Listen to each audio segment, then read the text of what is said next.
Aku masih ingat jelas aroma tumisan bawang yang memenuhi dapur malam itu. Hujan baru saja reda, meninggalkan embun di jendela dan udara dingin yang seharusnya membuat suasana rumah terasa hangat. Aku menyiapkan makan malam sederhana, sayur sop dan ikan goreng kesukaan Arjuna. Perutku yang mulai membesar membuat gerakanku lambat, tapi ada semangat kecil di dalam diriku. Aku ingin menyambutnya dengan senyum, ingin menunjukkan bahwa aku masih istri yang bisa diandalkan meski sedang hamil. Jarum jam menunjukkan pukul 8:15 ketika suara pintu depan terbuka. Arjuna pulang. Suara langkahnya berat, tidak tergesa, tapi juga tidak bersemangat. Aku menoleh dari dapur sambil tersenyum. "Sudah pulang, Mas?" sapaku pelan. Ia hanya mengangguk tanpa menatap. Jaketnya ia lempar begitu saja ke kursi. Aku pura-pura tidak memperhatikan, mencoba menjaga suasana agar tidak tegang. "Aku masak sop. Kamu pasti belum makan, kan?" "HM." Jawaban singkat. Ia duduk di meja makan, menatap ponselnya, jarinya sibuk menggulir layar. Aku membawa mangkuk sop ke meja dan duduk di depannya. "Mau aku ambilkan nasi?" tanyaku lagi, berusaha terdengar hangat. "Nggak usah banyak tanya, Salwa. Aku capek." Nada suaranya membuatku terdiam. Aku tahu Arjuna sedang banyak tekanan di kantor, tapi belakangan, setiap percakapan kecil selalu berakhir dengan bentakan. Kami makan dalam diam. Hanya suara sendok beradu dengan piring yang terdengar. Aku menatap wajahnya diam-diam, mencari sisa kehangatan yang dulu sering kutemukan di sana. Tapi yang kulihat hanya raut lelah dan jarak yang kian melebar. "Mas," akhirnya aku memberanikan diri bicara. "Aku mau tanya sesuatu." Ia menoleh sekilas. "Apa lagi?" "Nanti minggu depan kontrol kandungan. Kamu bisa ikut." Ia menghela napas panjang, meletakkan sendok dengan suara keras. "Salwa, tolonglah. Aku kerja dari pagi sampai malam. Aku juga butuh istirahat. Jangan minta hal-hal nggak penting dulu." Aku menatapnya tak percaya. "Kontrol kandungan itu nggak penting." Suaraku bergetar. "Aku nggak bilang nggak penting, tapi aku juga punya hidup lain selain ngurusin kamu hamil." Kata-katanya tajam, tapi aku mencoba menahan diri. "Aku cuma pengen kamu ada. Sekali aja, Mas. Aku takut." "Takut apa? Kamu kan baik-baik aja. Bayinya juga. Jangan drama, Salwa." Aku menunduk, meremas ujung bajuku. Di dada, rasa sesak mulai tumbuh. "Mas, aku cuma..." Dan di sanalah, tanpa aba-aba, kalimat itu keluar dari mulutnya. Kalimat yang akan kuteringat seumur hidupku. "Kalau bukan karena kamu hamil," katanya dingin, "aku sudah menceraikanmu." Waktu seolah berhenti. Suara hujan di luar terasa lenyap. Nafasku tersangkut di tenggorokan. Aku menatapnya, mencari tanda kalau ia hanya bercanda. Tapi mata itu kosong. Benar-benar kosong. "Apa?" Suaraku nyaris tak terdengar. Ia menatap balik tanpa rasa bersalah. "Kamu dengar? Aku capek hidup kayak gini. Rumah ini makin sumpek. Kamu berubah. Salwa, kamu bukan perempuan yang dulu." Aku memejamkan mata sejenak. Ada sesuatu di dalam diriku yang patah. Mungkin harga diri. Mungkin cinta. Entahlah. "Aku berubah karena aku hamil, Mas," bisikku. "Aku bukan perempuan yang dulu karena aku sedang mengandung anakmu." Ia berdiri, mengambil jaketnya tanpa berkata apa-apa lagi. Langkahnya menuju kamar terdengar dingin. Lalu pintu ditutup dengan suara keras. Aku tetap duduk di meja makan, menatap sop yang sudah dingin. Di perutku, bayi kecil itu bergerak pelan, seolah ikut merasakan luka ibunya. Aku menatap piring kosong di hadapan Arjuna. Makan malam yang kusiapkan dengan cinta berubah jadi saksi bagaimana cinta itu hancur begitu saja. Tanganku gemetar saat kuletakkan sendok. Aku tidak menangis. Mungkin karena air mataku belum siap keluar. Yang kurasakan hanya hampa. Kupandangi jari-jariku yang kotor oleh minyak goreng. Dan untuk pertama kalinya aku merasa seperti orang asing di rumah sendiri. Malam semakin larut. Hujan turun lagi. Kali ini lebih deras. Aku beranjak ke kamar tamu, membawa selimut tipis dan tubuh yang terasa berat. Sebelum tidur, aku menatap perutku yang membulat lembut. "Nak," bisikku pelan, "kamu jangan takut. Ya, ibu masih di sini. Walau ayahmu tidak lagi sama." Aku menatap langit-langit kamar, mendengarkan suara hujan memukul genting. Dan di dalam keheningan malam itu, aku tahu, hatiku telah retak untuk pertama kalinya. Sudah 2 minggu berlalu sejak malam itu, malam ketika kalimat Arjuna menoreh luka yang belum juga kering. Sejak saat itu, rumah ini terasa seperti ruang asing yang hanya berisi 2 orang tak saling mengenal. Ia tetap pulang setiap malam, tapi hanya untuk tidur. Tak ada percakapan, tak ada tatapan. Hanya keheningan yang menggantung di antara napas kami. Aku berusaha menenangkan diri. Setiap kali ia lewat di hadapanku tanpa sepatah kata, aku mengingat alasan kenapa aku harus bertahan. Bayi ini, anak kecil yang masih bernafas di dalam tubuhku, yang belum tahu apapun tentang kerasnya dunia di luar sana. Pagi ini aku duduk di balkon, memandangi langit Jakarta yang pucat. Tangan kiriku memegang secangkir susu hangat. Tangan kanan mengusap perut yang kini kian membesar. Di dalam sana, aku bisa merasakan gerakan halus, tanda kehidupan yang menguatkan hati. "Kalau bukan karena kamu hamil," kalimat itu masih berputar di kepalaku. Seolah belum selesai diucapkan, seolah masih menunggu balasan yang tak pernah keluar dari bibirku malam itu. Aku mencoba melupakan. Tapi suaranya kadang muncul di sela-sela tidurku, seperti gema dari ruangan kosong. Arjuna keluar dari kamar, mengenakan kemeja abu-abu dan dasi biru tua. Ia tampak rapi, wangi parfum mahal tercium samar saat ia melintas di dekatku. Tapi tidak ada sapa, tidak ada pandang.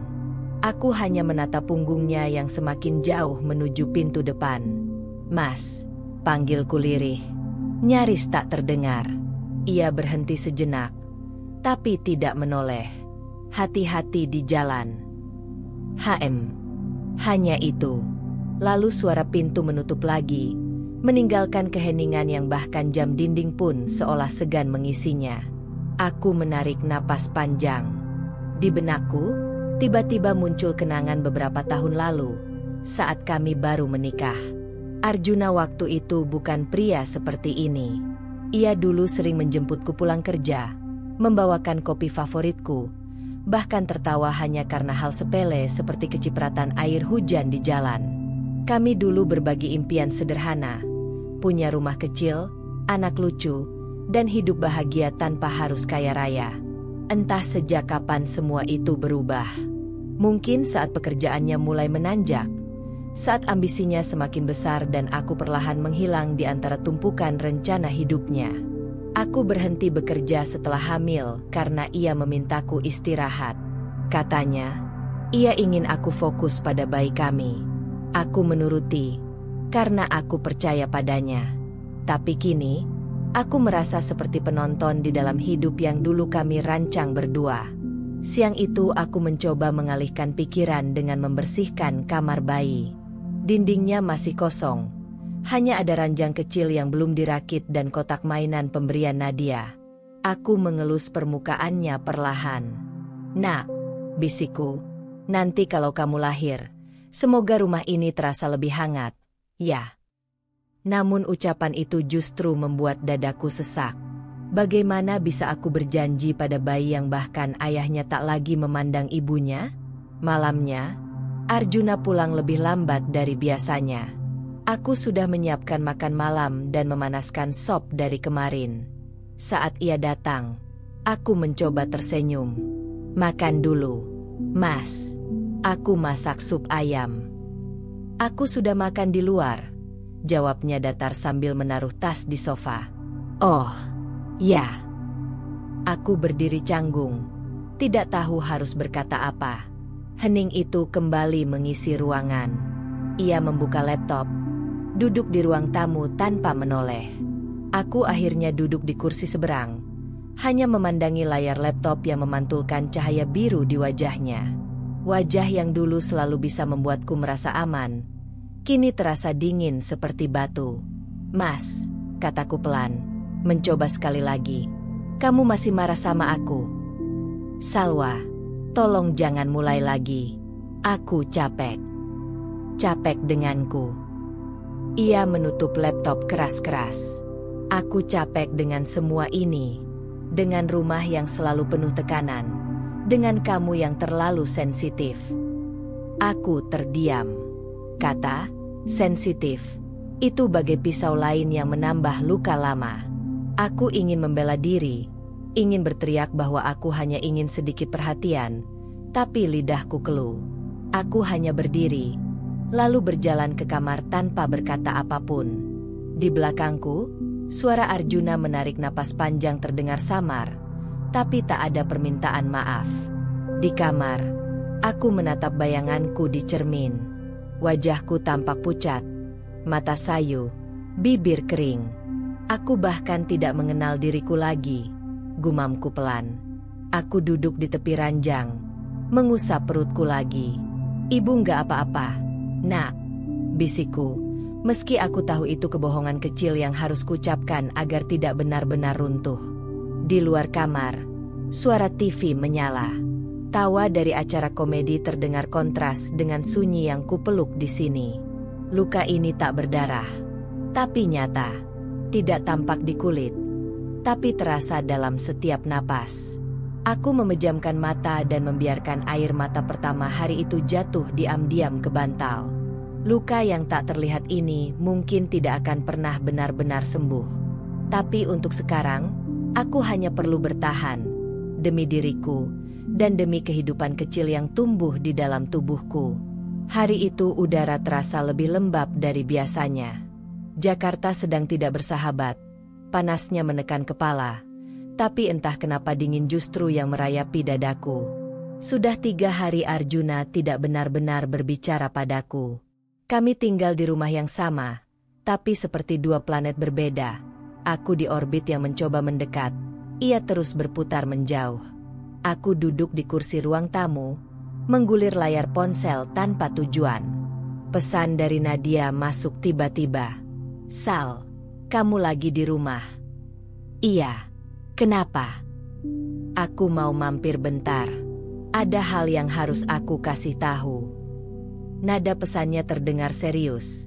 Dan itu membuat jantungku berdebar. Aku mengenal Nadia terlalu baik. Ia bukan tipe yang akan repot datang kalau hanya ingin mengobrol ringan. Sekitar 1 jam kemudian, suara bel rumah terdengar. Aku berjalan perlahan membuka pintu.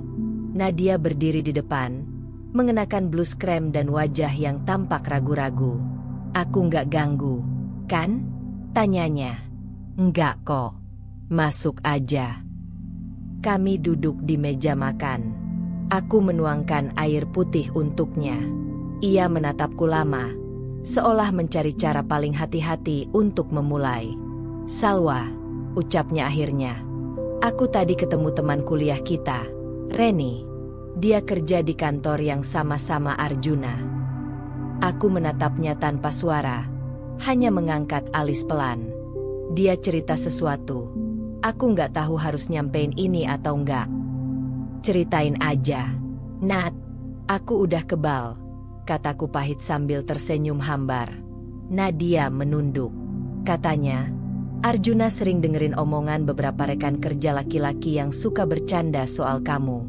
Mereka bilang kamu terlalu manja, terlalu tergantung sama suami, nggak bisa ngapa-ngapain sendiri sejak nikah. Katanya lagi, Arjuna jadi bahan olokan karena punya istri yang nganggur dan cuma ngabisin uang. Aku terdiam. Dunia seperti berhenti sejenak. Dan Reni bilang, Arjuna nggak pernah membantah mereka. Nadia menatapku dengan mata sendu. Maaf, Sal. Aku cuma nggak mau kamu nggak tahu apa-apa. Aku mengangguk perlahan, menatap meja kosong di antara kami. Kata-kata itu menancap seperti paku di dada. Terlalu bergantung. Nganggur. Ngabisin uang. 3 kalimat yang dulu tidak akan pernah kudengar dari siapapun tentang diriku. Dulu aku mandiri, punya pekerjaan, bahkan sering membantu keuangan keluarga kecil kami. Tapi setelah hamil, aku berhenti bekerja karena keinginan Arjuna sendiri. Ia bilang ingin aku fokus pada kandungan. Dan sekarang, justru itu yang dijadikan bahan olokan? Setelah Nadia pulang, aku duduk lama di ruang tamu. Cahaya sore menembus tirai, memantulkan warna jingga ke dinding. Tapi bagiku, semua terasa kelabu. Aku menatap ke arah pintu rumah, membayangkan Arjuna pulang membawa beban yang bukan hanya dari pekerjaan, tapi juga dari kata-kata orang lain yang menjelekkan istrinya. Malamnya, aku menunggu. Aku ingin menanyakan langsung. Tapi saat Arjuna datang, wajahnya sudah tampak lelah. Aku ragu, namun rasa penasaran menekan lebih kuat. Mas, panggilku pelan ketika ia mengganti bajunya. HM. Boleh aku nanya sesuatu? Ia berhenti, menatapku sekilas lewat pantulan cermin. Apalagi? Orang-orang di kantor, mereka pernah ngomongin aku, ya? Ia terdiam, lalu pura-pura sibuk menata dasinya di gantungan. Apa maksudmu? Aku cuma pengen tahu. Mas, aku dengar kabar dari teman. Katanya mereka suka ngomongin aku. Dan kamu nggak pernah nolak omongan itu. Arjuna berbalik, menatapku dengan mata dingin. Jadi kamu sekarang percaya gosip? Bukan soal percaya, Mas. Aku cuma nanya. Ia menghela napas berat. Ya ampun, Salwa. Kenapa sih kamu selalu nyari masalah? Aku udah capek di kantor. Masih harus ngadepin drama kayak gini di rumah. Aku cuma pengen tahu, Mas. Ya, mungkin mereka ngomong. Terus kenapa? Emang salah mereka kalau bilang kamu terlalu bergantung? Lihat aja, kamu nggak kerja, di rumah terus. Tiap hari nanyain aku udah makan belum, pulang jam berapa, kayak aku anak kecil. Aku mematung. Jadi benar. Semua itu bukan gosip kosong. Jadi kamu malu punya istri kayak aku? Tanyaku akhirnya. Ia mengusap wajahnya. Frustrasi. Bukan begitu. Aku pengen dihargai di tempat kerja. Aku nggak mau mereka mikir aku laki-laki yang dikekang istri. Aku menatapnya tanpa berkedip. Aku nggak pernah kekang kamu, Mas. Tapi mereka nggak lihat itu. Yang mereka lihat cuma istri yang hamil di rumah dan suami yang harus ngurusin semuanya. Setelah itu, tidak ada lagi yang bisa kukatakan. Ia keluar kamar tanpa pamit, mengambil kunci mobil, lalu pergi entah kemana. Suara pintu mobil tertutup keras membuat jantungku ikut bergetar. Aku duduk di tepi ranjang. Tanganku otomatis mengusap perut. Maaf ya, Nak, bisikku pelan. Mungkin ibu nggak cukup kuat untuk jadi istri sempurna seperti yang dunia mau. Tapi ibu janji, ibu akan tetap berdiri. Di luar, suara mesin mobil Arjuna perlahan menjauh, meninggalkan keheningan yang terasa lebih menusuk daripada kemarahan. Dan malam itu aku sadar, dinginnya bukan hanya karena jarak di antara kami, tapi juga karena dunia di luar sana ikut menilai tanpa tahu apa yang sebenarnya terjadi di dalam rumah ini. Hari-hari setelah pertengkaran itu terasa panjang dan berat. Rumah ini makin sepi. Arjuna mulai sering pulang larut malam. Alasannya selalu sama, lembur. Aku tak lagi bertanya. Setiap pertanyaan hanya membuat dinding antara kami makin tebal. Aku menjalani rutinitas seperti biasa. Menyiapkan sarapan yang tak disentuh, membersihkan rumah yang tak lagi berisik dengan tawa, dan menunggu suara langkah kaki yang jarang terdengar. Kadang aku berbicara sendiri dengan bayi dalam kandungan, hanya untuk merasa bahwa aku tidak sepenuhnya sendirian. Pagi itu, saat aku tengah melipat baju bayi, suara bel rumah berbunyi. Aku membuka pintu, dan di sana berdiri wajah yang sudah lama kurindukan. "Nadia," seruku spontan. Ia tersenyum hangat. "Aku bawa roti dan jus jeruk," katanya bumil butuh vitamin. Aku memeluknya erat, dan untuk pertama kalinya dalam beberapa minggu terakhir, aku merasa napasku sedikit lega. Kami duduk di ruang tamu, meja dipenuhi camilan yang ia bawa. Kehadirannya seperti sinar kecil di ruangan yang terlalu lama redup. "Kamu kelihatan capek banget, Sal," katanya pelan sambil memperhatikan wajahku. Aku tersenyum kecut. Mungkin karena terlalu banyak mikir. Arjuna belum berubah. Ya. Aku menggeleng pelan. Justru makin jauh. Rasanya setiap kata dari dia kayak menambah jarak. Nadia menatapku lama. "Kamu tahu nggak? Dulu waktu kita kerja bareng, aku selalu iri sama kamu." Aku menatapnya heran. "Iri? Sama aku?" "Iya. Kamu punya semangat yang gak pernah padam. Dulu kamu sering bilang, 'Aku pengen bikin sesuatu yang berarti, Nat. Bukan cuma kerja, tapi hidup dengan tujuan.'" Aku tersenyum samar. Kalimat itu memang dulu sering kuucapkan, tapi rasanya sudah jadi bagian hidup orang lain, bukan aku yang sekarang. "Aku masih ingat kamu yang dulu, Sal," lanjut Nadia. "Yang berani, yang gak takut mulai hal baru. Kamu pernah jadi perempuan kuat sebelum kamu jadi istri siapapun." Kata-katanya membuat tenggorokanku terasa panas. Aku menunduk, menggenggam tangan di pangkuan. Dulu, aku pikir menikah itu berarti berbagi hidup dengan seseorang yang bisa bikin aku lebih baik. Tapi ternyata, aku malah kehilangan diriku sendiri pelan-pelan. Nadia mengangguk. "Aku ngerti. Tapi kamu masih bisa nemuin dirimu lagi, Sal. Kamu cuma lupa sebentar." "Lupa?" "Iya. Kamu masih orang yang sama. Cuma sekarang kamu lebih banyak luka. Tapi luka juga bisa jadi alasan buat bangkit, kan?" Aku terdiam. Kata "bangkit" itu terasa asing sekaligus hangat.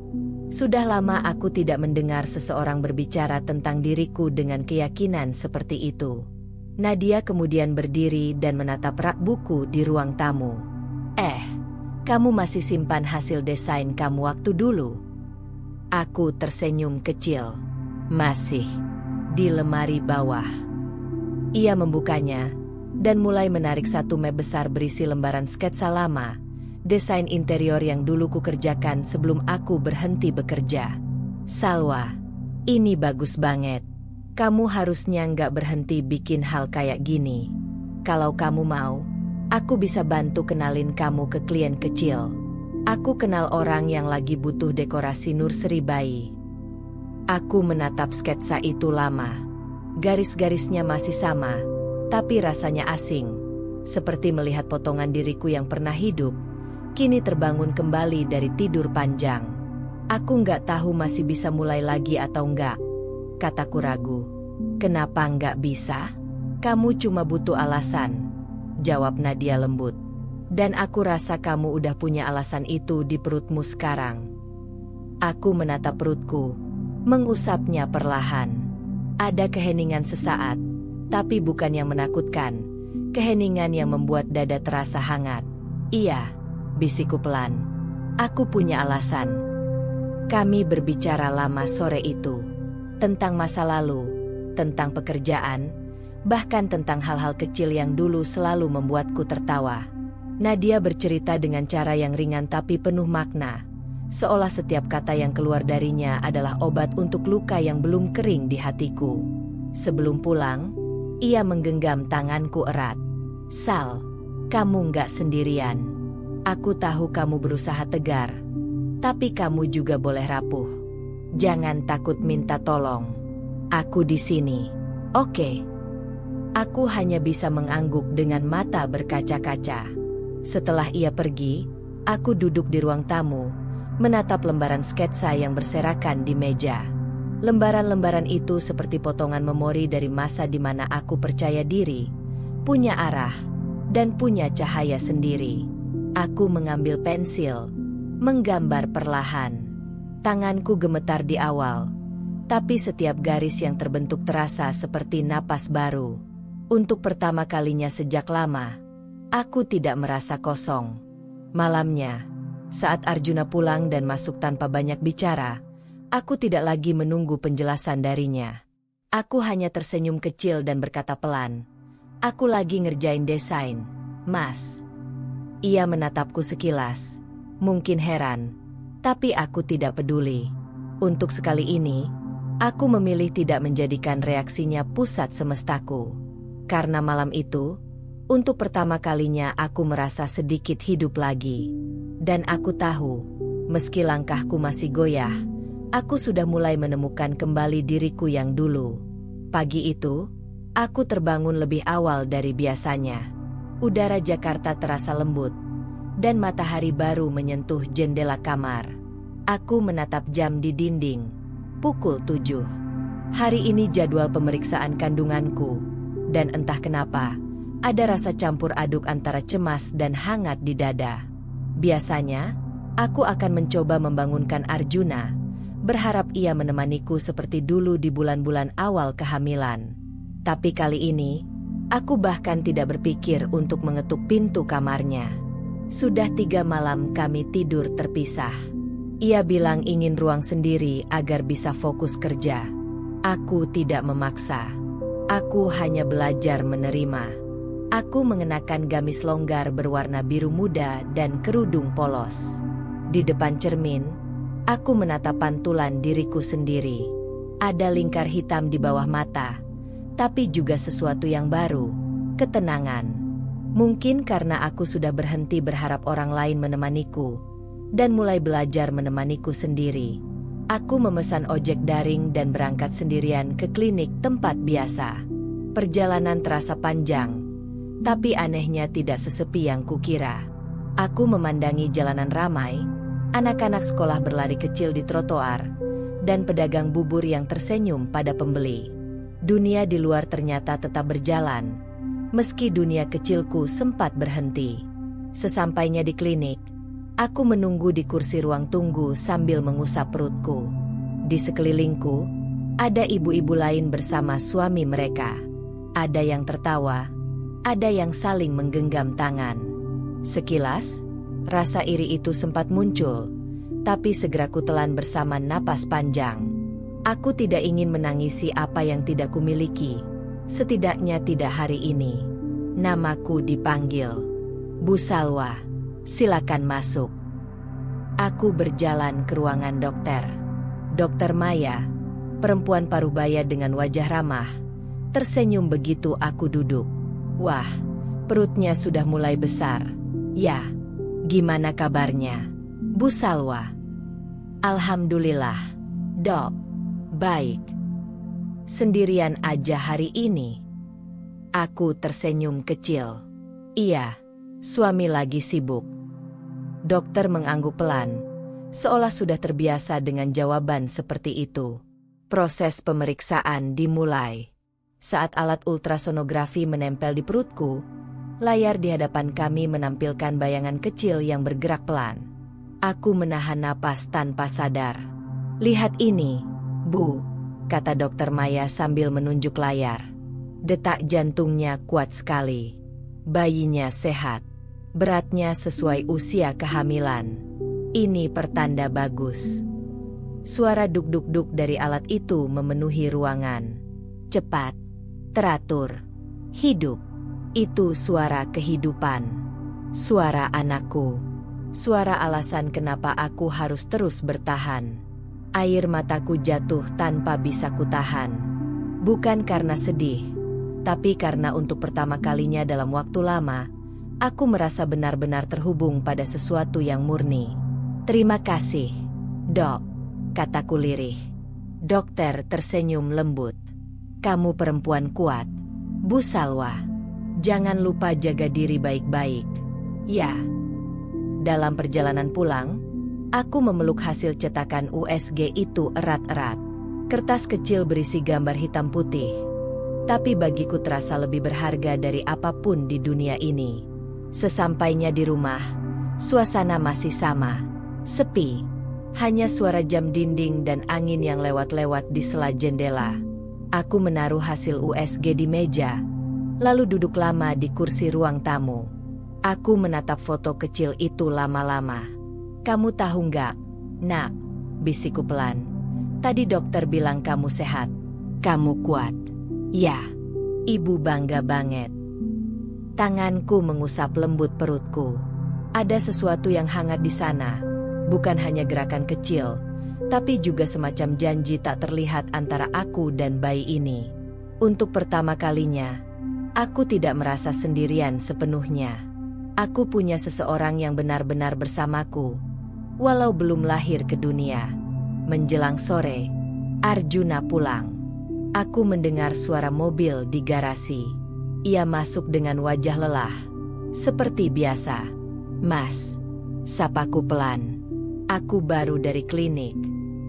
Oh, jawabnya datar sambil melepas sepatu. Dokter bilang bayinya sehat. Ya baguslah, katanya singkat. Lalu langsung menuju kamar. Tidak ada senyum. Tidak ada tanya lebih lanjut. Tapi kali ini, aku tidak lagi menangis karena sikapnya. Aku hanya menatap punggungnya dan berkata dalam hati, aku tidak butuh pengakuanmu untuk merasa bahagia hari ini. Malamnya, aku menempelkan hasil USG itu di dinding dekat tempat tidurku. Gambar kecil itu menjadi cahaya kecil di kamar yang gelap. Setiap kali aku menatapnya, aku merasa ada kehidupan yang menuntunku agar tidak menyerah. Aku nggak tahu seperti apa masa depan kita nanti. Nak, bisikku sebelum tidur. Tapi ibu janji, ibu akan jadi tempat yang paling aman buat kamu.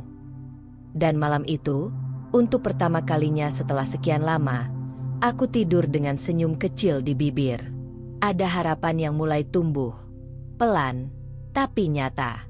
Tanda-tanda kehidupan bukan hanya di dalam rahimku, tapi juga di dalam hatiku sendiri. Hari itu terasa berat sejak pagi. Aku bangun lebih lambat dari biasanya.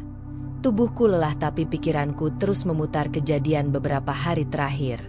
Arjuna semakin jarang berbicara. Setiap percakapan terasa singkat dan dingin. Aku sudah mulai belajar menahan rasa sakit sendiri. Tapi ada sesuatu di dalam hati yang menolak untuk terus diam. Saat menunggu Arjuna keluar rumah, aku melihat ponselnya tergeletak di sofa. Biasanya aku tidak pernah menyentuh ponsel suami. Itu prinsipku. Tapi pagi ini, tangan ini bergerak sendiri. Alasan sederhana, aku ingin memastikan tidak ada hal yang akan mengancam bayi kami. Layar ponsel menyala begitu kuklik tombol. Ada pesan masuk dari Riko, salah satu teman Arjuna di kantor. Aku membuka percakapan itu dengan hati-hati, tanpa sadar napasku menahan. Riko, tadi ngobrol sama teman lain di kantor. Banyak yang bilang Salwa terlalu bergantung sama lo. Kayak nggak bisa mandiri gitu.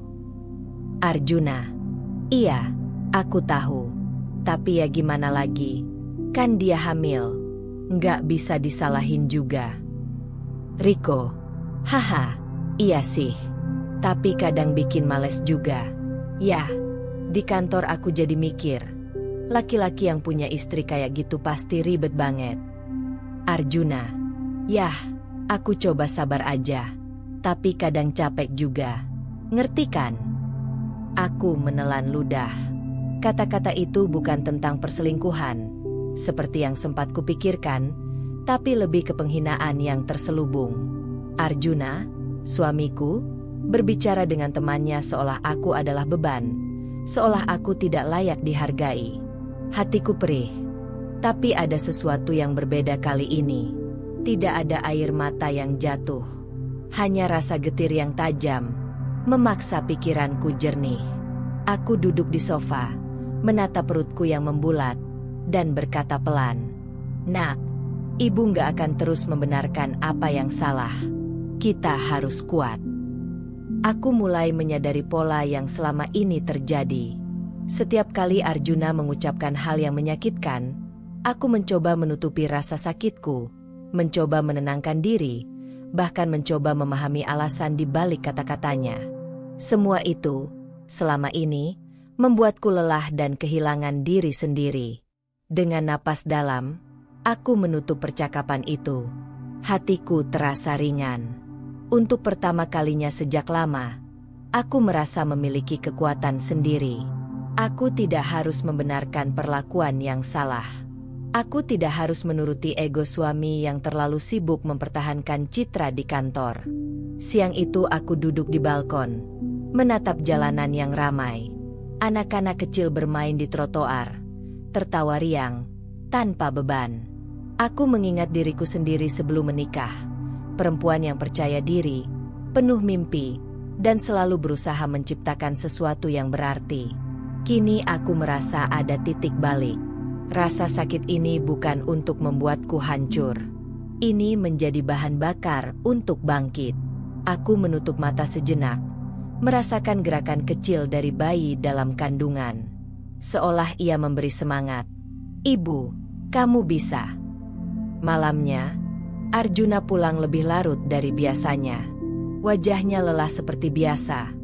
Tapi aku tidak lagi menunggu pengakuan atau kata maaf. Aku hanya menyambutnya dengan senyum tipis dan berkata, "Mas, makan dulu kalau lapar." Ia menatapku sekilas, lalu masuk kamar tanpa kata lain. Kali ini, aku tidak merasa kecewa. Aku duduk di ruang tamu, menatap ponsel yang tadi kubuka, dan berkata pelan pada diri sendiri, "Aku tidak butuh pembenaran darinya. Aku cukup untuk diriku sendiri dan untuk anak ini." Dalam keheningan malam itu, aku menulis di jurnal kecilku. Hari ini aku belajar satu hal penting. Aku tidak lagi membenarkan kata-kata yang menyakitiku. Aku boleh merasa terluka, tapi aku tidak akan menyerah pada rasa sakit itu. Aku masih punya kehidupan yang harus kubangun. Aku dan bayi ini cukup kuat. Untuk pertama kalinya dalam beberapa minggu terakhir, aku merasa damai. Tidak ada amarah yang menggelegak. Tidak ada air mata yang menetes tanpa kendali. Hanya kesadaran yang menenangkan. Aku harus mulai menempatkan diriku sendiri di posisi yang pantas. Dan malam itu, sebelum tidur, aku menatap perutku, merasakan gerakan kecil si bayi, dan tersenyum. "Kita akan baik-baik saja, Nak," bisikku. "Ibu akan jadi tempat raman untukmu. Dan ibu akan belajar berdiri sendiri, tanpa harus menunggu pengakuan siapapun." Hari itu rasanya seperti hari-hari sebelumnya, tapi ada sesuatu yang berbeda di udara. Aku sudah lelah. Lelah menahan amarah, lelah menahan air mata, lelah menahan rasa sakit yang kian menumpuk setiap kali Arjuna berbicara dingin padaku. Pagi itu, sepertinya semua energi terakhirku tersedot, dan aku tahu, aku tidak bisa bertahan lagi di tempat ini tanpa meledak. Arjuna pulang lebih awal dari biasanya. Aku sedang menyiapkan makan malam sederhana. Bau tumisan bawang putih dan daging ayam memenuhi dapur. Tapi aku tidak lagi merasakan semangat seperti dulu. Hanya ada keletihan yang menekan dada. "Salwa." Suaranya meledak ketika ia masuk. "Kenapa rumah ini berantakan? Kenapa belum makan? Kenapa kamu selalu begitu manja dan gak berguna?" Aku terdiam, menatapnya tanpa kata. Kata-kata itu bagai pisau menembus kulit yang sudah rapuh. Selama ini aku mencoba memahami, mencoba membenarkan, mencoba menenangkan hati sendiri. Tapi kali ini, aku tidak punya tenaga lagi untuk berdamai dengan ego suami yang semakin menuntut. Aku cuma hamil, Mas. Dan aku mencoba melakukan yang terbaik. Kataku pelan. "Terlalu banyak alasan. Aku capek lihat kamu kayak gitu. Manja, nggak berguna, Cuma nunggu aku pulang buat urusin semuanya. Ia berteriak. Langkahnya menghentak lantai. Kepalaku berdenyut. Dan entah dari mana keberanian itu muncul. Untuk pertama kalinya sejak lama, aku tidak menunduk. Aku menatap matanya. Dan suara yang selama ini hampir hilang terdengar jelas di bibirku.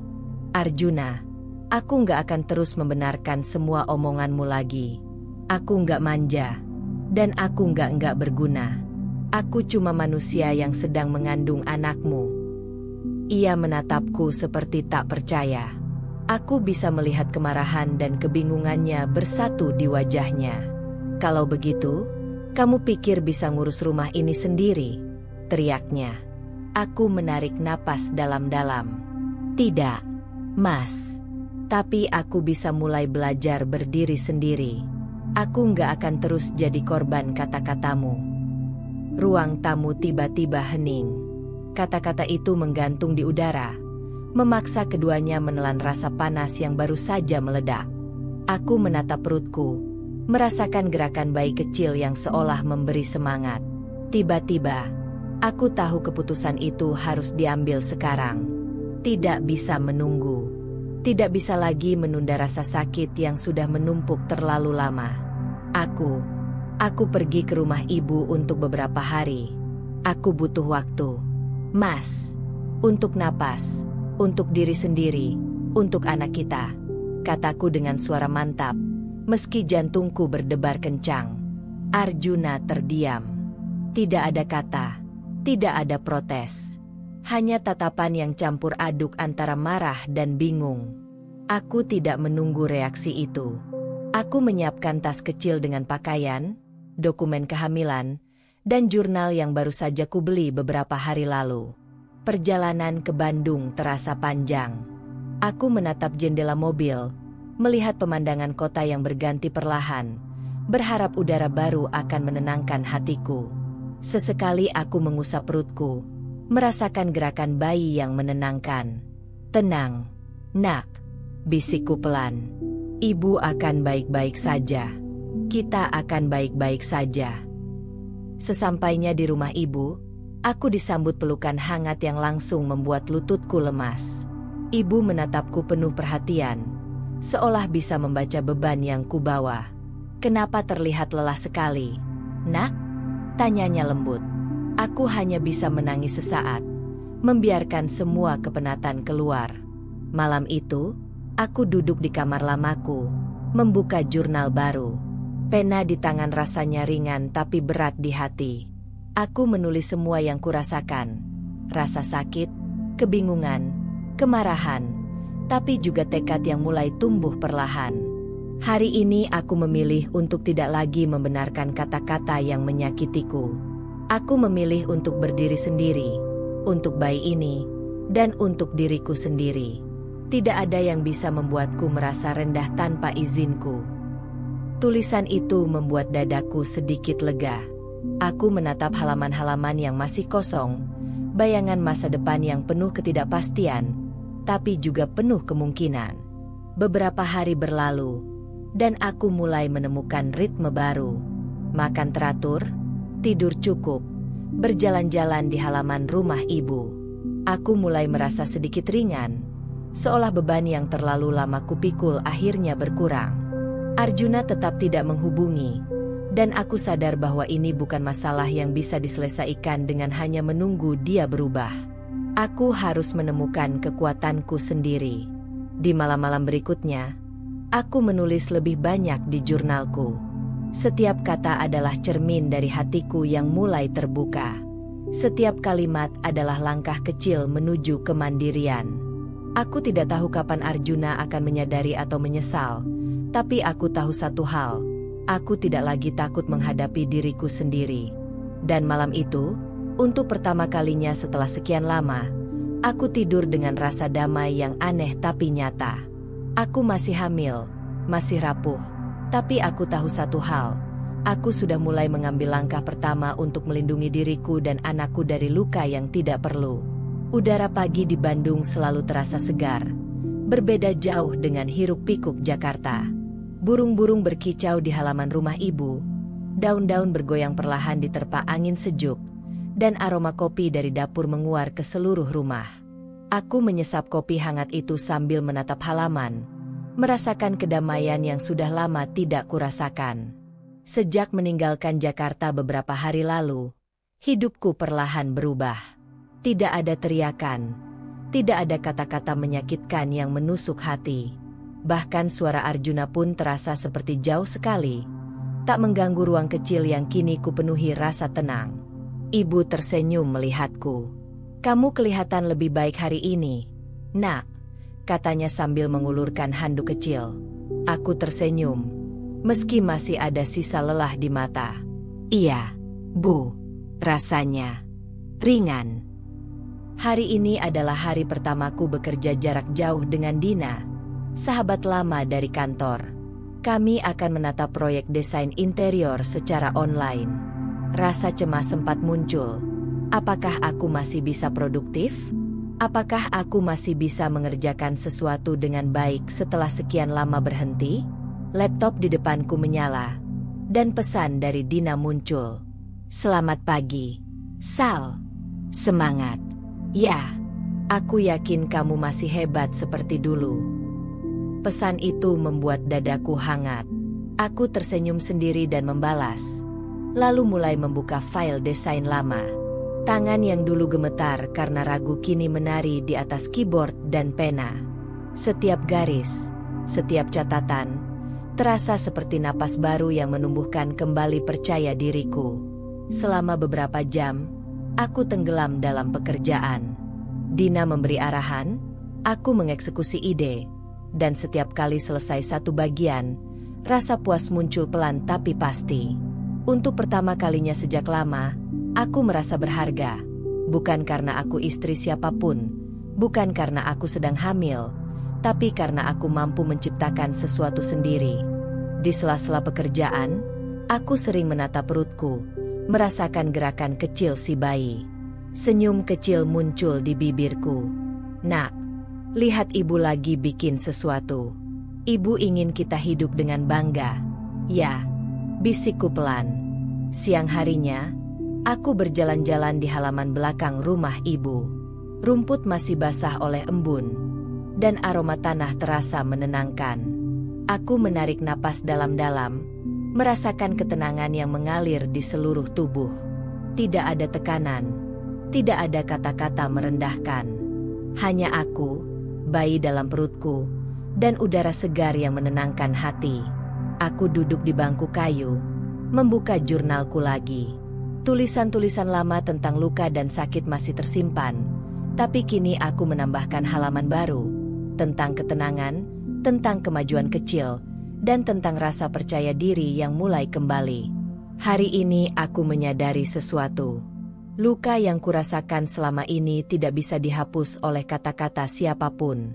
Yang bisa aku lakukan hanyalah membangun diriku sendiri. Dan hari ini, aku merasa sedikit lebih kuat. Sore harinya, ibu datang membawa cemilan. "Kamu harus makan, Nak. Jangan terlalu tenggelam di laptop terus," katanya. Aku tersenyum, menerima camilan, dan menikmati obrolan ringan dengan ibu. Suasana sederhana ini terasa hangat, seperti pelukan yang menenangkan. Aku sadar, kebahagiaan tidak selalu besar atau dramatis. Terkadang, kebahagiaan muncul dalam hal-hal sederhana. Udara segar, senyum seorang sahabat, pelukan ibu, dan kemampuan untuk melakukan sesuatu dengan baik. Malamnya, setelah semua selesai, aku duduk di tepi ranjang sambil menatap langit-langit kamar. Lampu temaram memberikan suasana nyaman. Aku menutup laptop, menyandarkan kepala, dan merasakan detak bayi yang stabil. "Aku harap kamu bisa merasakan, Nak," bisikku lembut. Hari ini ibu bahagia. Kita mulai bangkit sedikit demi sedikit. Untuk pertama kalinya sejak lama, aku tidak merasa takut menghadapi esok. Aku tahu tantangan masih menanti, terutama dengan Arjuna, tapi aku juga tahu sesuatu yang baru. Aku memiliki ruang aman untuk berpikir, bernafas, dan membangun diri. Hari itu, Aku belajar satu hal penting. Kebahagiaan tidak selalu datang dari orang lain. Ia bisa lahir dari diriku sendiri, dari tindakan kecil yang membangun rasa percaya diri, dan dari kesadaran bahwa aku dan bayi ini cukup kuat untuk menghadapi dunia. Dan malam itu, sebelum tidur, aku menutup mata dengan senyum tipis, merasakan napas bayi yang hangat di dalam perutku. Ada ketenangan baru yang tumbuh perlahan, dan aku tahu, meski jalan masih panjang, aku sudah mulai menemukan nafas baru dalam hidupku. Pagi itu, cahaya matahari menyelinap melalui tirai kamar ibu. Suasana rumah terasa hangat, tapi hatiku masih dipenuhi rasa hening yang lembut. Aku duduk di tepi ranjang, tangan menempel di perut yang membulat. Bayi kecilku bergerak pelan, seolah menyapa. "Selamat pagi, Nak," bisikku lembut. "Ibu tahu kamu masih kecil di dalam sini, tapi ibu ingin kamu tahu sesuatu. Ibu akan kuat. Ibu janji akan menjaga kita berdua, selalu." Gerakan di dalam perutku terasa lebih jelas saat aku menekankan kata "kuat". Seolah bayi itu mengerti. Aku tersenyum kecil. Suara hati yang kudengar bukan hanya milikku sendiri. Ada sesuatu yang hangat dan menenangkan dari interaksi ini. Hari-hari di rumah ibu memberiku banyak waktu untuk merenung. Setiap kali aku menatap perutku, aku merasa ada kehidupan lain yang tergantung pada keberanianku. Perasaan itu membuatku lebih tegar. Aku mulai berbicara pada bayi setiap pagi, kadang menulis di jurnal, kadang hanya berbisik sendiri, tentang harapan, tentang cinta, tentang ketenangan yang harus kupelihara. "Nak," bisikku suatu sore, sambil mengelus lembut perut. "Aku tahu dunia bisa keras, tapi kita nggak sendirian.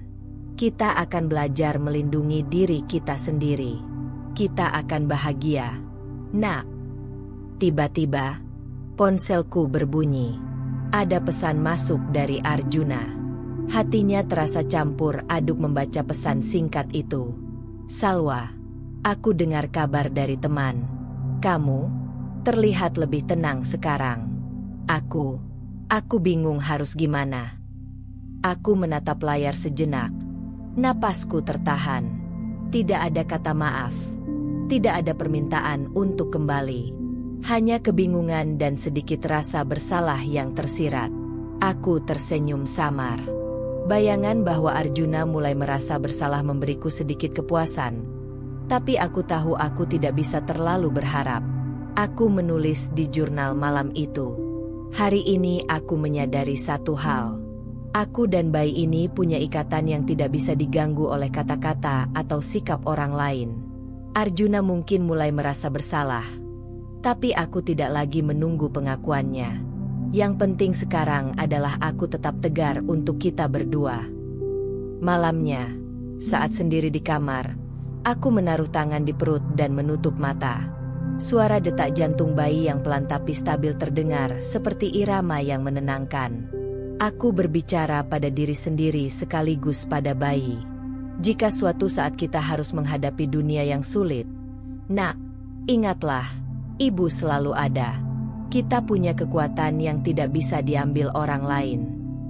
Di sisi lain kota, aku tahu Arjuna menatap ponsel dengan ragu. Ia ingin mendekat, ingin menenangkan, tapi ada hal dalam dirinya yang masih menahan langkah. Perasaan bersalah itu campur aduk dengan kebingungan tentang perubahan istrinya. Ia mulai sadar bahwa Salwa bukan lagi perempuan yang pasif dan bergantung padanya. Ia mulai menyadari bahwa kesabaran dan ketenangan Salwa sekarang berasal dari kemandirian dan hubungan batinnya dengan bayi. Aku tidak ingin ia mendekat karena rasa bersalah, dan aku juga tidak mencari pengakuan darinya. Yang kupedulikan adalah ketenangan kami berdua. Setiap kata yang kulafalkan pada bayi adalah pernyataan kekuatan, bukan sekadar penghiburan. Suatu sore, aku berdiri di balkon, menatap langit yang perlahan berubah jingga. Bayi bergerak, dan aku merasakan tendangan kecilnya seperti sambutan. "Nak, lihat langitnya," bisikku. "Ibu ingin kamu tahu dunia ini indah, walau terkadang sulit. Kita akan menikmati setiap detiknya bersama-sama. Aku menulis di jurnal lagi, mencatat setiap gerakan bayi, setiap harapan, dan setiap ketegaran yang mulai muncul dalam diriku. Hal-hal sederhana seperti ini memberi makna baru pada hidupku. Aku tidak lagi tergantung pada Arjuna untuk menemukan kekuatan atau kebahagiaan. Aku dan bayi ini menjadi pusat dunia kecilku. Malam itu, sebelum tidur, aku menempelkan tangan di perut, merasakan tendangan kecil terakhir hari itu. Kita baik-baik saja. Nak, ibu kuat, dan kita kuat, bisikku pelan.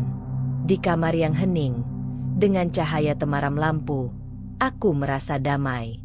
Perasaan ini bukan karena siapapun di luar sana, bukan karena Arjuna yang mulai menyesal, tapi karena aku telah menemukan suara batin yang tenang dan kuat.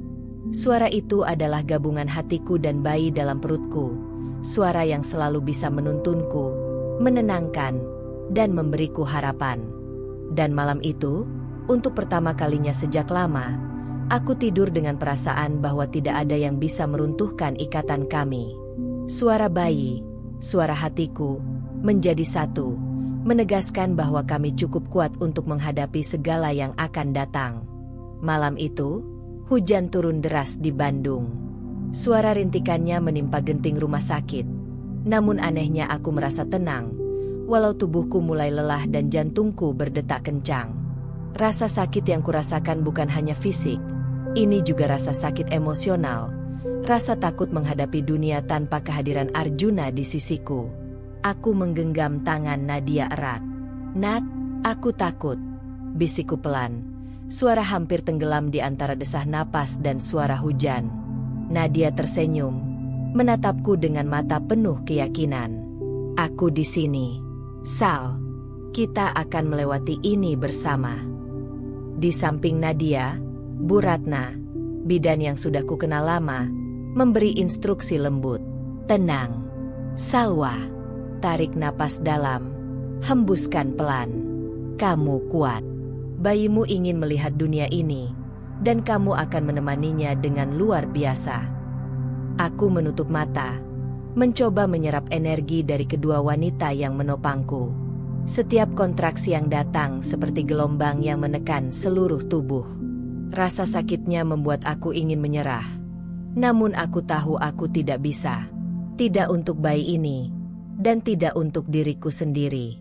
Tarik napas, hembuskan, dorong saat rasa perlu, kata Bu Ratna. Aku mengikuti arahan itu seolah itu satu-satunya cara untuk tetap bertahan.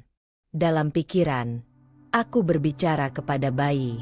"Nak, sebentar lagi kita bertemu. Ibu akan kuat. Kita akan melalui ini bersama. Aku janji, Nak, kita akan baik-baik saja."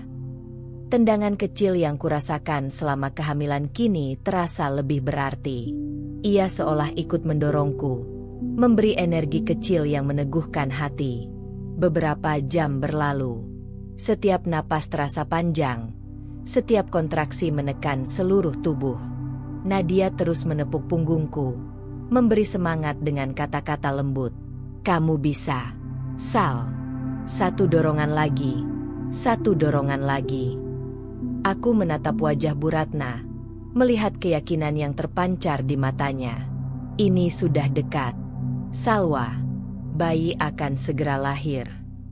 Dengan semua tenaga yang tersisa, aku menahan rasa sakit, menyalurkan kekuatan melalui tubuhku. Nafas terengah, tangan gemetar, tapi hatiku semakin tegar. Aku sadar, ini bukan sekadar proses melahirkan. Ini adalah simbol kekuatanku sendiri. Lambang bahwa aku mampu menghadapi dunia, meski tanpa kehadiran Arjuna. "Dorong lagi, Salwa. Lebih kuat," teriak Bu Ratna. Aku menutup mata, mengumpulkan sisa tenaga yang ada. Bayangan semua hari-hari sulit, semua luka yang kualami bersama Arjuna, semua ketakutan yang menghantui, semuanya kualirikan menjadi satu dorongan terakhir. Dan akhirnya, terdengar tangisan yang memecah keheningan ruang rumah sakit. Tangisan kecil, murni, dan menakjubkan. Bayi kami lahir. Kupeluk tubuh mungil itu, merasakan detak jantungnya yang kencang tapi stabil, dan air mata menetes tanpa bisa kutahan. Nadia tersenyum. Matanya berkaca-kaca. Selamat, Salwa. Kamu hebat. Aku mengangguk, menatap bayi di pelukanku. Kamu lahir. Nak, ibu sayang kamu. Bu Ratna menepuk bahuku lembut. Ini adalah bukti kekuatanmu, Salwa. Tidak hanya sebagai ibu, tapi juga sebagai perempuan yang berani. Di ruangan yang basah oleh hujan di luar, ada rasa hangat yang tak bisa dijelaskan. Aku merasa seolah seluruh beban yang menekan selama kehamilan dan hari-hari penuh tekanan bersama Arjuna terangkat perlahan. Kelahiran ini bukan sekadar lahirnya bayi, ini juga kelahiran kembali diriku sendiri. Aku menatap wajah kecil bayi itu. Tangannya menggenggam jariku seolah mengucapkan terima kasih. Hatiku meledak dengan rasa cinta yang murni. Tidak ada kata-kata Arjuna yang bisa mengurangi kebahagiaan ini. Aku tahu sekarang, aku cukup untuk diri sendiri dan untuk bayi ini. Malam itu, saat hujan mulai reda dan cahaya lampu ruang bersalin hangat menyorot, aku menulis beberapa kata di jurnal yang selalu kubawa. Hari ini aku belajar satu hal. Kekuatan itu datang dari diri sendiri. Aku melahirkan bukan hanya bayi, tapi juga keberanian dan keteguhan yang selama ini terkubur. Aku dan bayi ini cukup, dan kita akan terus kuat bersama. Aku menatap bayi di pelukanku, tersenyum, dan merasakan ketenangan yang belum pernah kurasakan sebelumnya. Malam itu, rumah sakit di Bandung menjadi saksi lahirnya dua kehidupan. Satu kecil dan rapuh, satu lagi dewasa, kuat, dan siap menghadapi dunia. Suara hujan semalam masih tersisa di udara ketika aku membuka mata pagi itu. Bayi kecilku tidur nyenyak di sampingku. Tangannya mengepal di atas selimut lembut. Rasanya hangat, aman, dan damai. Aku menarik napas panjang, merasakan detak jantungnya yang stabil di dekat dadaku. Pintu ruang bersalin terbuka perlahan. Sesosok bayangan berdiri di ambang. Wajahnya setengah tersembunyi oleh cahaya lorong. Aku menatap Arjuna. Ia berdiri kaku, mata menatap bayi kami, lalu beralih menatapku. Wajahnya penuh campuran rasa bersalah, kebingungan, dan sesuatu yang belum pernah kulihat, ketakutan kehilangan. Aku menatapnya datar. Tidak ada kemarahan, tidak ada air mata, hanya ketenangan yang muncul dari kesadaran bahwa aku telah melewati semua ini sendiri, dan aku berhasil. Salwa. Suaranya serak. Ia menelan ludah, seolah kata-kata pun terasa berat.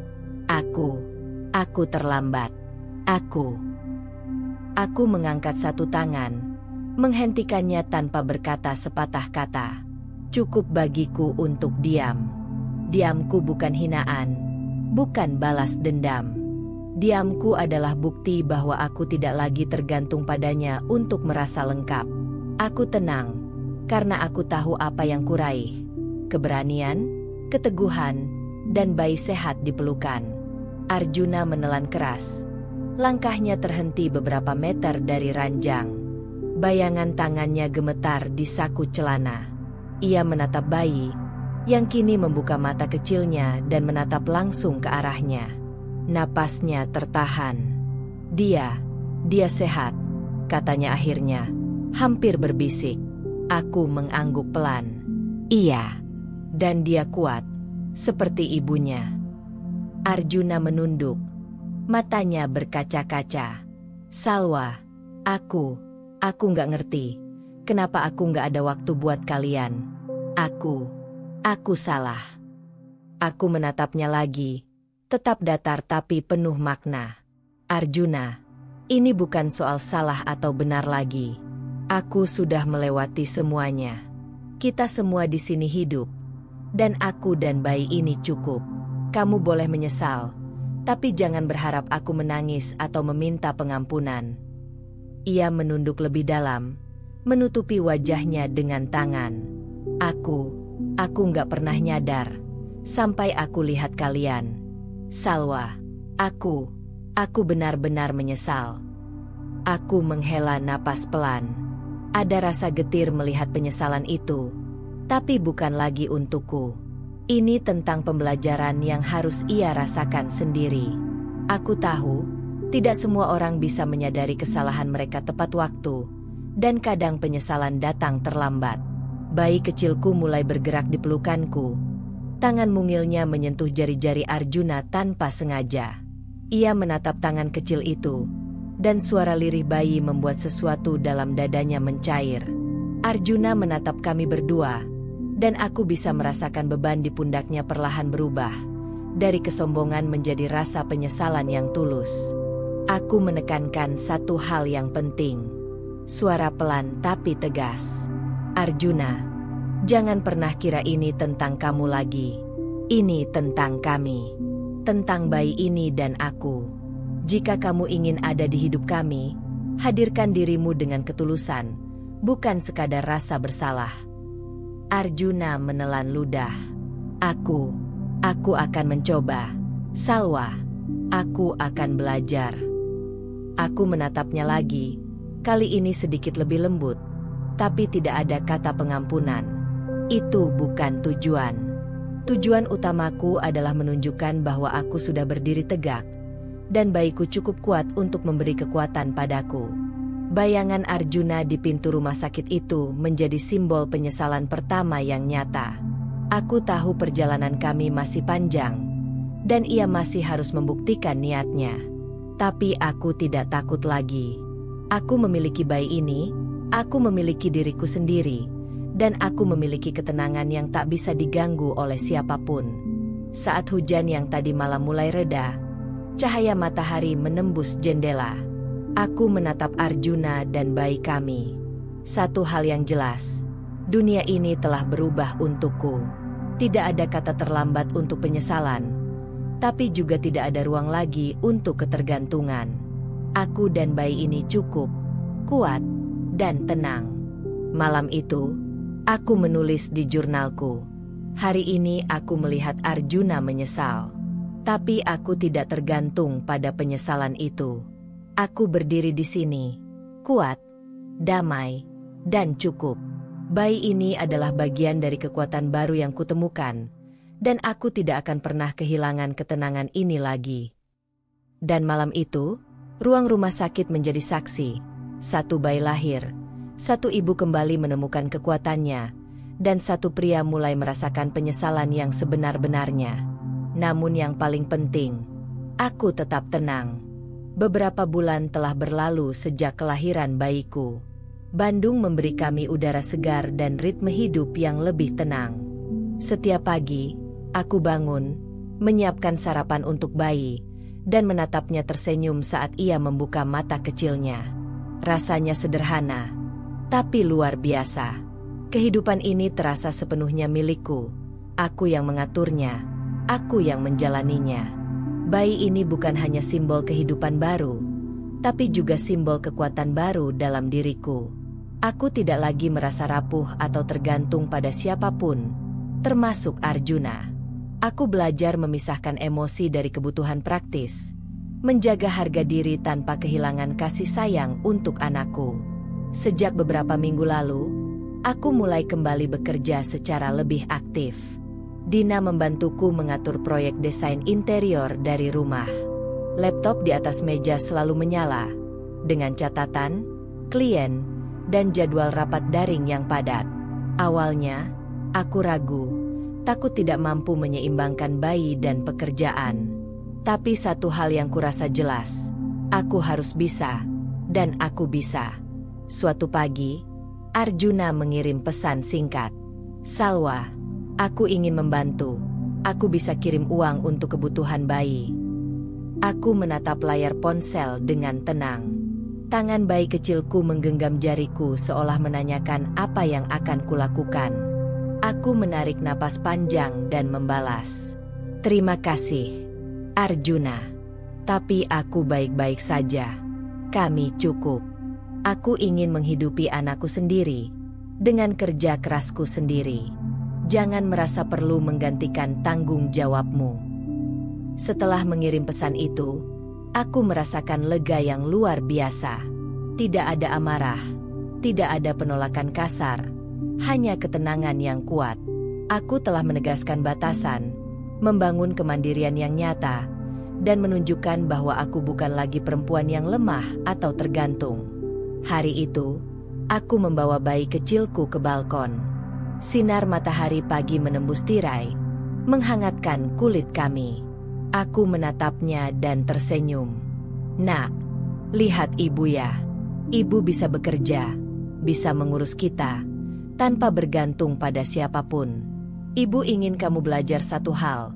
Hidup itu tentang keberanian dan kerja keras, bukan tentang bergantung pada orang lain," bisikku lembut. Bayi itu menendang pelan. Tangannya menyentuh pipiku, seolah ia mengerti pesan itu. Rasanya hangat. Dan aku tahu hari-hari ke depan akan penuh tantangan, tapi aku tidak takut lagi. Pekerjaan berjalan lancar. Setiap proyek yang kuselesaikan memberi rasa percaya diri yang semakin bertambah. Aku belajar menyeimbangkan waktu antara menyusui, menidurkan bayi, dan menyelesaikan desain. Kadang lelah, tentu, tapi lelah itu berbeda dengan rasa lelah ketika mencoba bertahan di rumah dengan Arjuna. Lelah ini adalah lelah yang membangun, lelah yang memberi energi baru. Suatu sore, setelah menutup laptop, aku duduk di sofa sambil menatap bayi yang tertidur pulas. Aku menulis beberapa kalimat di jurnal. Hari ini aku merasa bangga. Bukan karena Arjuna mengakui atau memberikan apapun, tapi karena aku tahu aku mampu. Aku dan bayi ini cukup. Aku bekerja. Aku menjaga kami, dan aku bangga pada diriku sendiri. Aku menatap bayi di pangkuanku dan tersenyum. Setiap gerakan, setiap tangisan, setiap senyum kecilnya adalah pengingat bahwa aku mampu. Aku tidak memerlukan bantuan yang bukan hakku. Aku tidak lagi merasa tergantung pada penyesalan atau perhatian Arjuna. Beberapa malam kemudian, Arjuna datang ke rumah.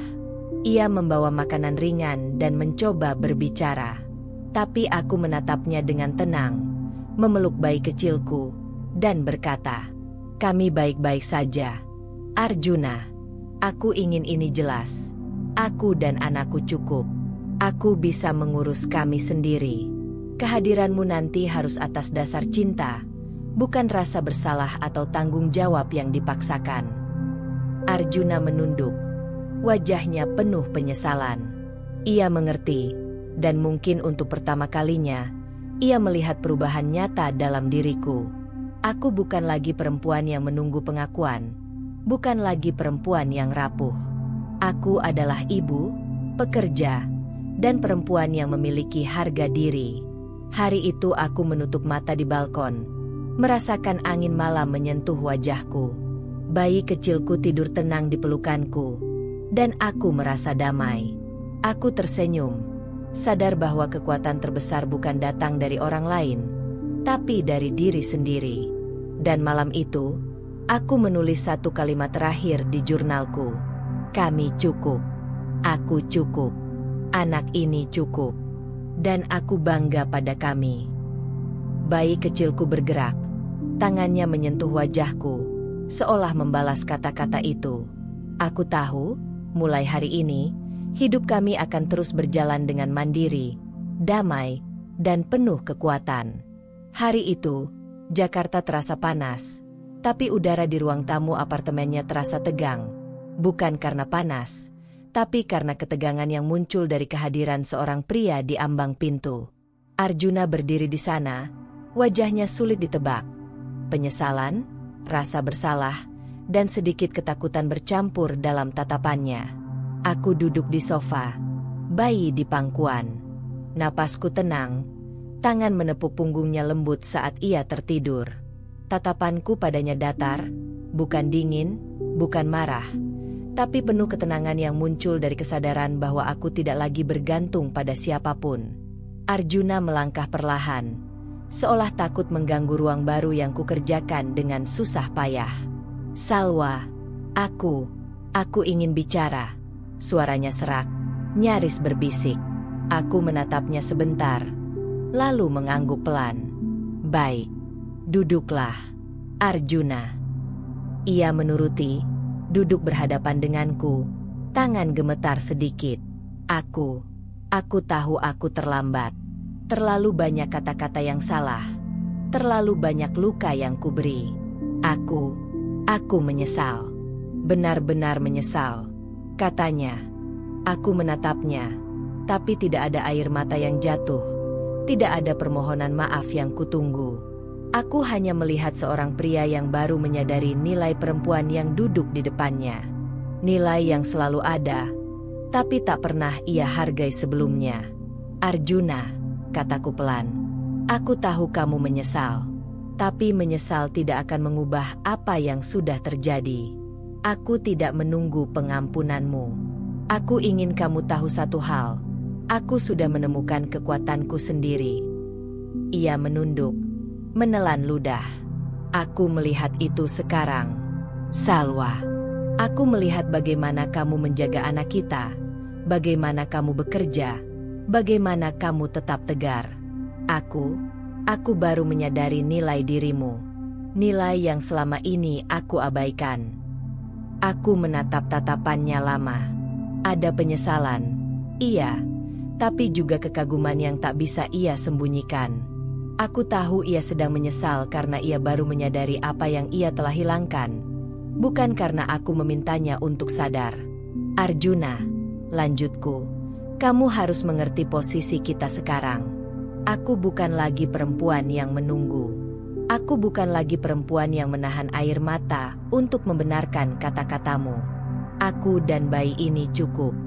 Dan jika kamu ingin hadir, hadirlah dengan ketulusan, bukan rasa bersalah. Arjuna menarik napas panjang, menatap bayi yang masih tertidur di pangkuanku.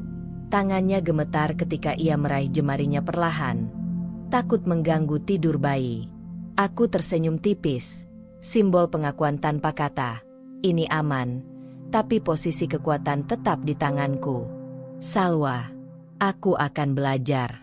Aku akan mencoba menjadi ayah yang baik. Aku ingin ada di hidup kalian, tapi aku tidak ingin memaksakan apapun, katanya, suara lebih tenang.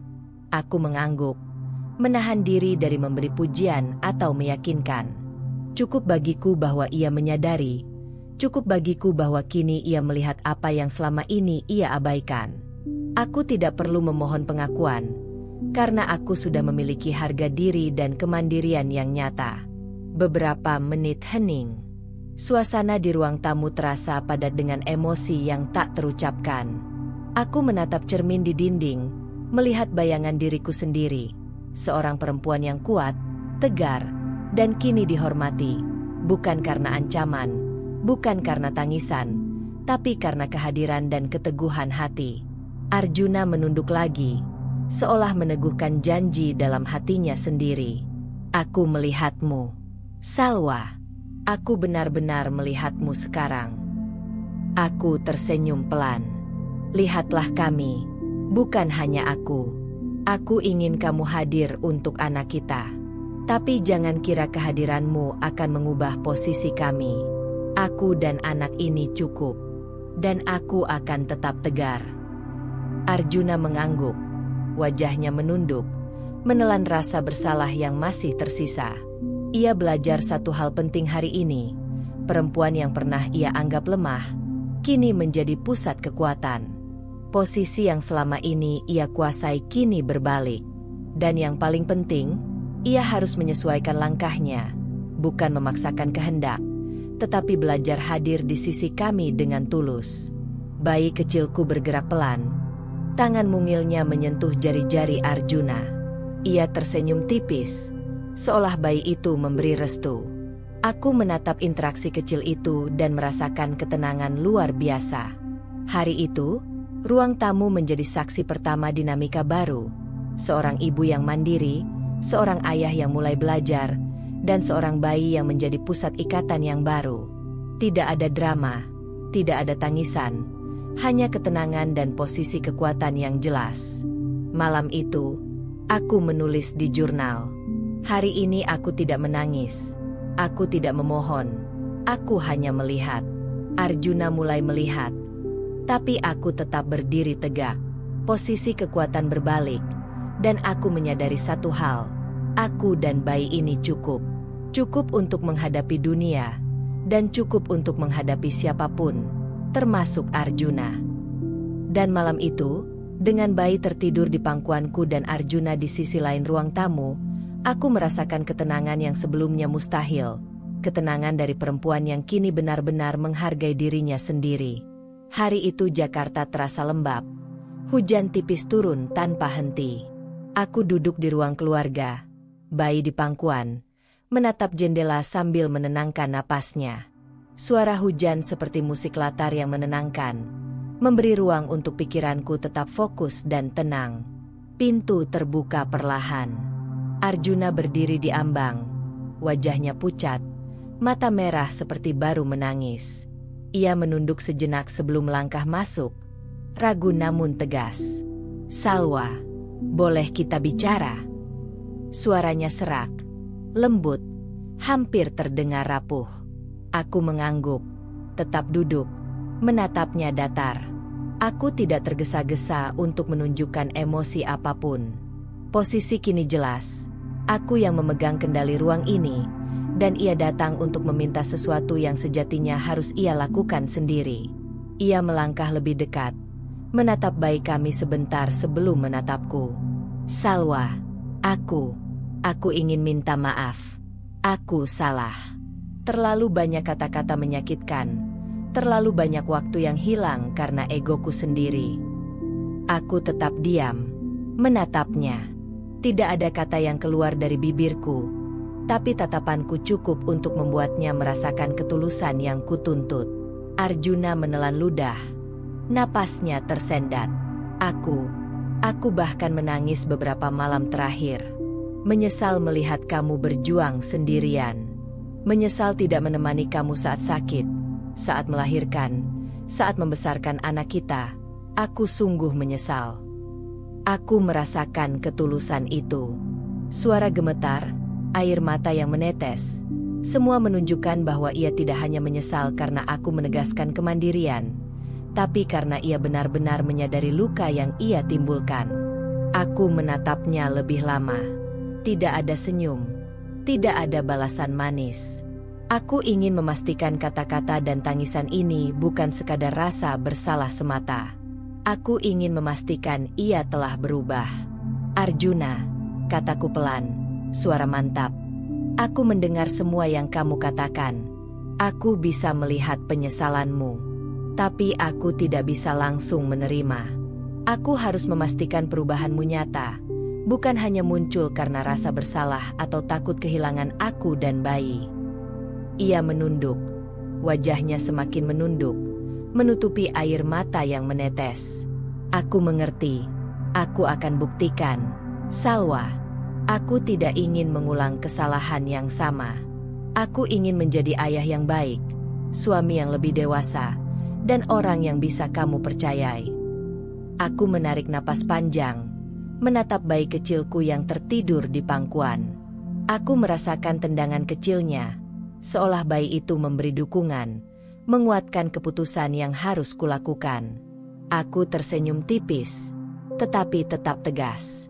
"Kamu harus ingat satu hal, Arjuna," kataku pelan tapi jelas.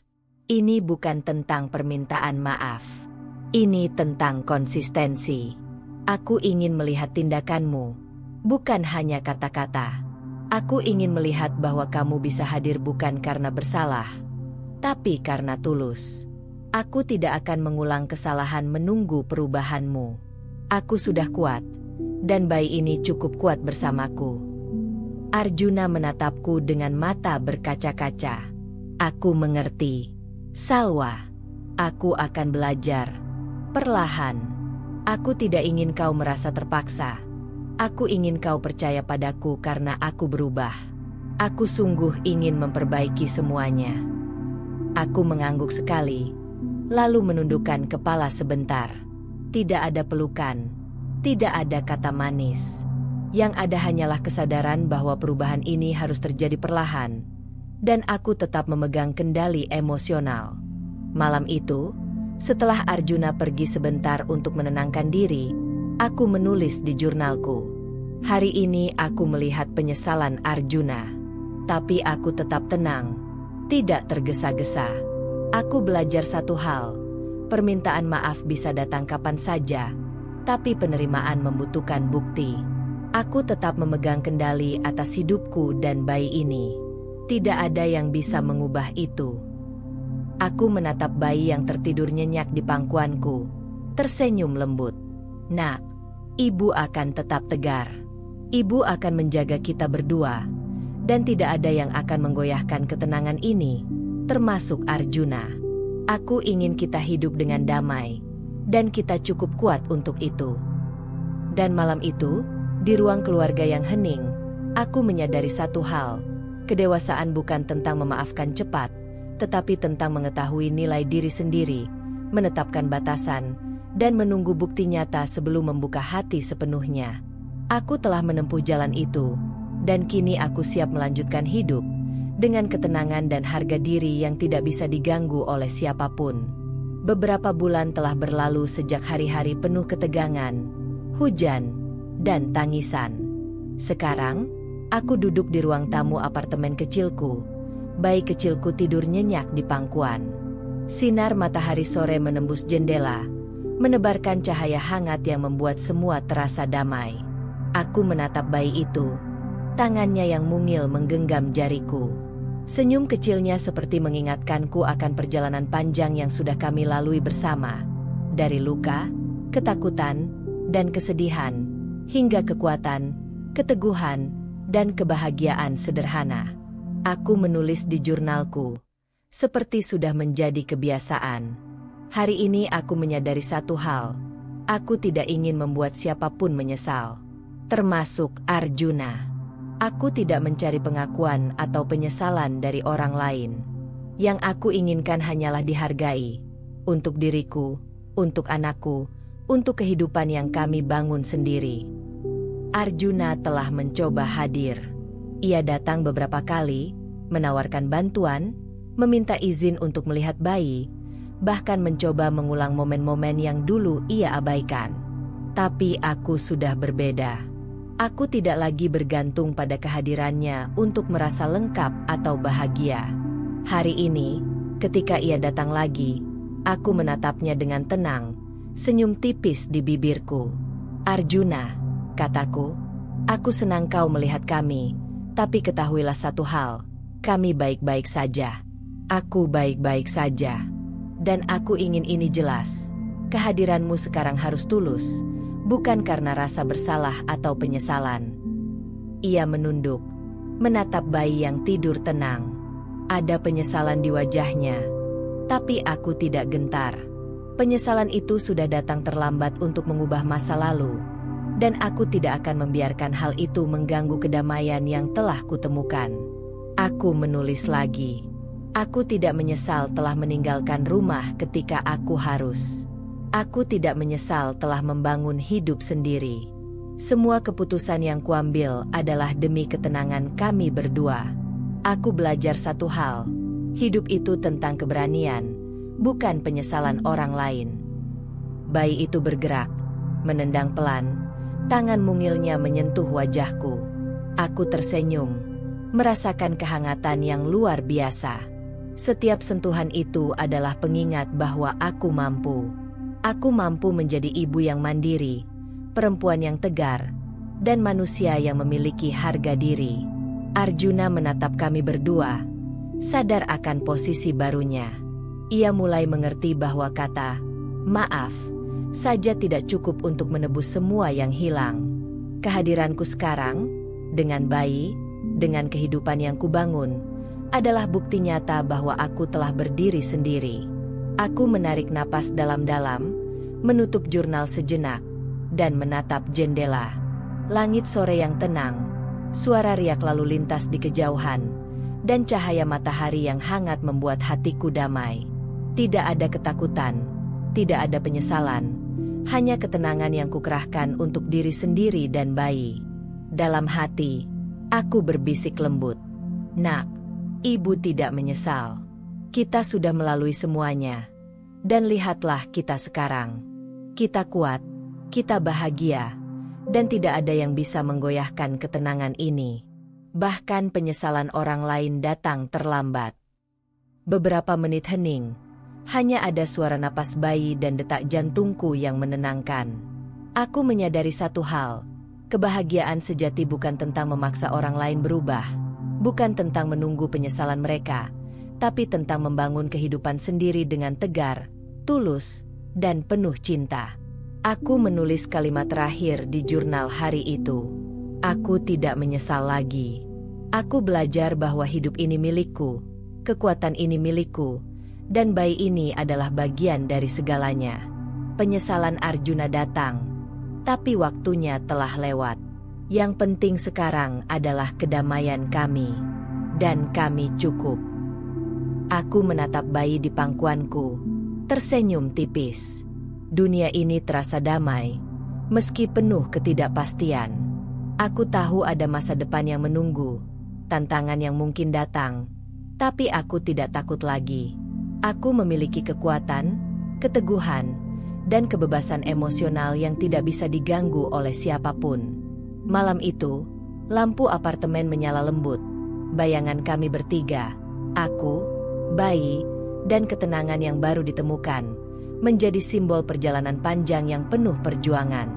Akhir cerita bukan tentang penyesalan atau pengakuan Arjuna, tapi tentang kebebasan, kekuatan, dan ketenangan yang kini sepenuhnya milik kami. Dan aku tahu, malam itu, untuk pertama kalinya sejak lama, aku benar-benar damai. Aku tidak menyesal lagi. Perjalanan hidup Salwa bukan sekadar tentang kehamilan atau rumah tangga yang retak. Ia adalah kisah tentang kekuatan perempuan, keberanian menghadapi luka, dan kemampuan menemukan kebahagiaan tanpa bergantung pada orang lain. Dari rasa sakit akibat kata-kata Arjuna, hingga lahirnya bayi yang menjadi simbol harapan, Salwa belajar satu hal penting. Harga diri dan ketenangan batin tidak bisa diberikan oleh orang lain. Mereka harus ditemukan dari dalam diri sendiri. Arjuna akhirnya menyesal, menyadari kesalahannya. Namun waktunya telah lewat. Penyesalan itu bukan untuk membalas, melainkan sebagai cermin bagi mereka yang terlambat menghargai. Sementara itu, Salwa menemukan kedamaian, kemandirian, dan kebahagiaan yang tulus, bukan karena orang lain berubah, tapi karena ia berani melangkah, bertahan, dan menghargai dirinya sendiri. Cerita ini menutup dengan satu pesan kuat: kebebasan emosional, harga diri, dan kekuatan batin adalah kemenangan sejati. Penyesalan orang lain hanyalah pelengkap, bukan syarat untuk bahagia. Salwa dan bayinya telah menemukan hidup baru, penuh ketenangan dan kebahagiaan yang nyata, membuktikan bahwa meski dunia tak selalu adil, seseorang tetap bisa berdiri tegak, damai, dan utuh.